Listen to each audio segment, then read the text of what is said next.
Jesus predicted that he's coming again. But how exactly are we supposed to wait for Jesus to return?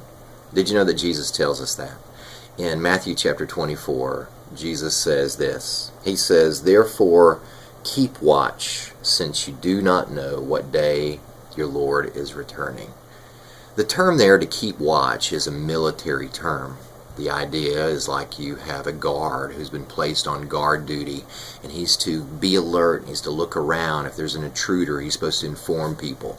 Well, Jesus is telling us that we are supposed to stay alert, we're supposed to be keeping watch, we're looking at our world today, and we're anticipating Jesus' return. You see, there's a big difference between waiting for Jesus to come and watching for Jesus to come. To wait is sort of a passive idea, but to watch, that's something you're actively doing. There's a story told of a Scottish fishing boat that was returning to port one day. They had been gone for a few weeks on a fishing expedition, and their wives didn't know when they were going to be returning. Well, as they were coming into the port, the captain of the boat pulls out his glass and he looks there on the shore to see who may be waiting for them.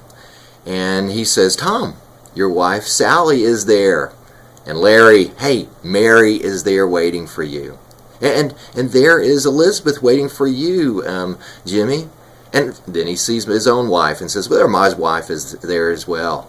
But there was one fisherman whose wife was never called. And so whenever he finally, got off the boat, he had a heavy heart, walked up to the cottage of his house, and whenever he opened the door, the wife ran to him and said, "Oh, I've been waiting for you." And he said, "I know, but you weren't watching for me." You see, there's a big difference between waiting and watching. Jesus said that we are to watch for his return. Don't passively just wait. No, actively anticipate. That means you are actively serving the Lord until he returns. Jesus is coming again.